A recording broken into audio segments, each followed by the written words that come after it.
Hello, my name is Reverend Dr. May Elise Cannon, and this is the daily update from Saturday, June 14th, 2025. Today is day 617. There are really too many updates to adequately summarize in 10 minutes or so, but in terms of what happened in Gaza, I wanted to start with Gaza because of all the escalations with Iran and Israel. Much of the news is not focusing on what's happening in Gaza. So in Gaza, in the last 24 hours, at least 45 Palestinians have been killed. Many of them have been near aid distribution sites operated by the US-backed Gaza Humanitarian Foundation. I also read an article that came out on the 11th of June in a Middle East research journal about Israel's war on reproduction in Gaza. And it talked about how there was a single explosion that destroyed a reproduction center in the Gaza Strip. And a single explosion destroyed more than 4,000 embryos and 1,000 vials of sperm and unfertilized eggs. One of the obstetricians who established the clinic summed up the implications of the attack in an interview with Reuters, saying that one shell killed 5,000 potential lives. The strike was an act of what's called repricide, the idea of destroying a systematic targeting of a community's reproductive health with the intention of eliminating their future. In the context of Israel's ongoing war on Gaza, repricide serves as a tactic, a mechanism by which to destroy potential life forms. Genocide includes in its definition imposing measures on preventing births, intended to prevent births. And so I thought that it was important to talk about the fact that one of the major reproductive clinics in Gaza was destroyed by an Israeli bombing. The bombing of this in vitro fertilization clinic is just one example, but Palestinian women's rights activists from Gaza say that they have witnessed tactics of repricide within previous treatment by the Israeli military, not only through territorial domination, but also through demographic erasure, a process that began long before October 7th. In the West Bank, one of the occupied West Bank, one of the repercussions of the Israel attacking Iran and the counterattacks and those escalations is that for 2 days straight across the West Bank, Palestinian cities and villages have remained shut after the Israeli military imposed a siege in response to the ongoing hostilities with Iran. And one of the things that we've been talking about is as Iran has counterattacked Israel, that Palestinians living in the occupied territories have no bomb shelters, no Iron Dome to protect them. And so they are not only vulnerable to the closures by the Israeli military, they're vulnerable to the bombings by Iran. So Israel, a few lots of updates, but Israel raised a record $5 billion in bond sales from U.S. investors. And, the cost of the bombing of Gaza and the wars that Israel has had over the last 19 months has been more than $67 billion. And so it was reported in an economic journal that Israel has raised a record $5 billion in bond sales to U.S. investors. Now, we talked about the fact that early on Friday morning, Israel launched an attack on Iran to minimize or mitigate their ability to be able to build atomic weapons. And then Iran responded, and reports indicated that Tel Aviv was hit by Iranian missiles. There were two different, at least at the time when I did this research, initially there were drone attacks against Israel and then missile strikes in Iran's response. So Iran had threatened retaliatory strikes, and while the vast majority of missiles were shot down by the Iron Dome, there were explosions from several that, the Iron Dome was not able to mitigate. The Iranian attack included some 150 ballistic missiles. That was after the initial drone attack. The Times of Israel reported at about 5 o'clock Eastern time that 9 missiles made it through the Iron Dome system. 15 people were wounded.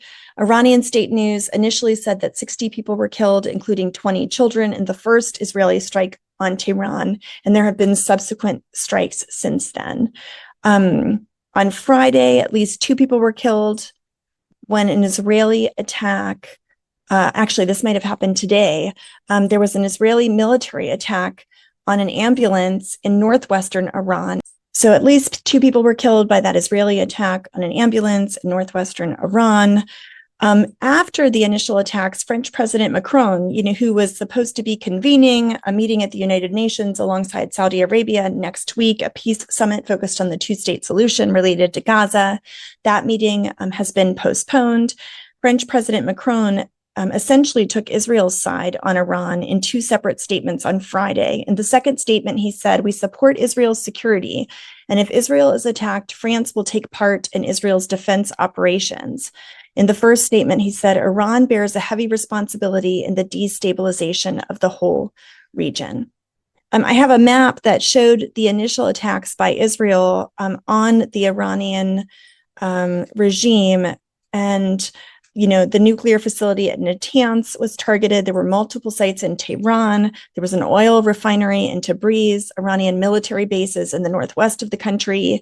And so 10 different provinces within Iran were attacked, in Israel's initial and subsequent attacks.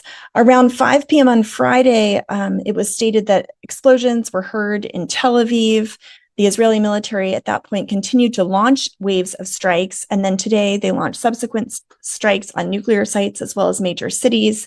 U.S. President Trump said yesterday that it is not too late for Tehran to halt the bombing campaign by reaching a deal on the nuclear program. Iran's Supreme Leader Ayatollah Ali Khamenei warned Israel that they must expect severe punishment following the crime of attacking Iran and killing several top military commanders and 6 separate nuclear scientists. Netanyahu said the military operation would continue as long as necessary. Yesterday, Israel had reported that they had a 14-day plan for the attacks on Iran. Now, the IDF said that 10 Iranian missiles struck different populated areas within Israel and that more barrages were expected tonight on Saturday evening. And the initial Iranian strikes on Israel that started yesterday killed 3 different people, and 70 people in central Israel were wounded, including 7 soldiers.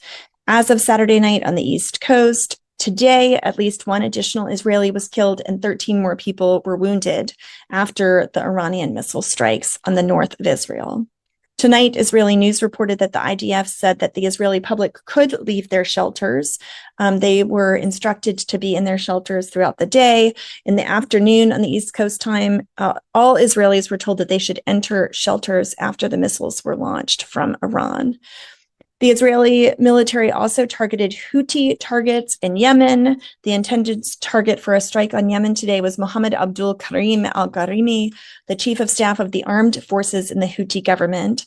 And also tonight, there was a report of a massive explosion in Tehran after another Israeli strike on a major fuel depot.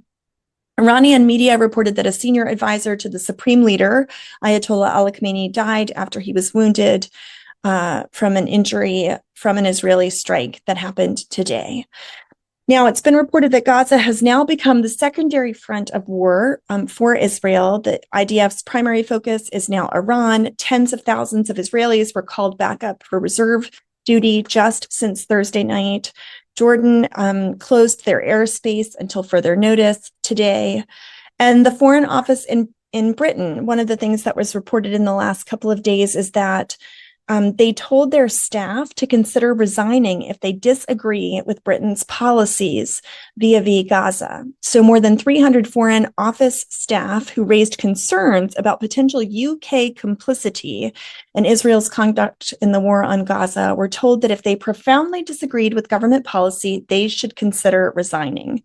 There was a staff letter that was sent to Foreign Secretary David Lammy last month. The BBC reported on this, and in it, officials questioned the UK's continued arms sales and what they called a stark disregard for international law by Israel. The Foreign Office said it had systems for staff to raise concerns, and they said that their government had rigorously applied international law. I wanted to be sure to call your attention to a United Nations vote that I'm not sure that we've talked about in the last couple of days. Spain put forward a vote alongside of Palestine, spearheading a resolution at the UN General Assembly regarding the situation in Gaza. The resolution was adopted with 149 votes in favor, which emphasized the urgent need to address the humanitarian crisis and to protect civilians in Gaza. Key points of the resolution called for an immediate and unconditional ceasefire and the release of all hostages. It also demanded the full and unimpeded delivery of humanitarian aid throughout Gaza and emphasized accountability for all parties to respect international law. The resolution strongly condemned the use of starvation as a method of warfare. And those have been the specific policy asks of Churches for Middle East Peace as well: a comprehensive permanent ceasefire, immediate adequate access to aid into Gaza, the release of hostages, the release of prisoners held unjustly.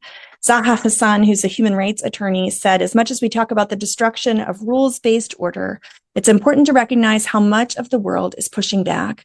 The vast majority of planet Earth is working to save international law and human rights, and that is something to celebrate in these dark times. She was referring to that resolution at the United Nations.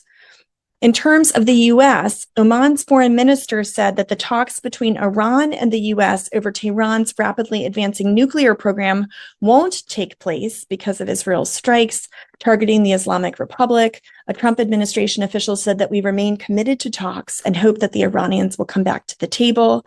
Donald Trump posted on Truth Social and spoke about his call with the Russian President Vladimir Putin today, saying he feels, as I do, that this war in Israel and Iran should end, to which I explained his war should also end. Senior Republican senators, pro-Israel Democrats, expressed support for Israel's strikes against Iran. That included Tom Cotton, the Republican from Arizona, chairman of the Senate Intelligence Committee, who said minutes after the reports of the operation began that he was proud to stand with Israel. And Senator Lindsey Graham soon followed, saying, "Game on, pray for Israel."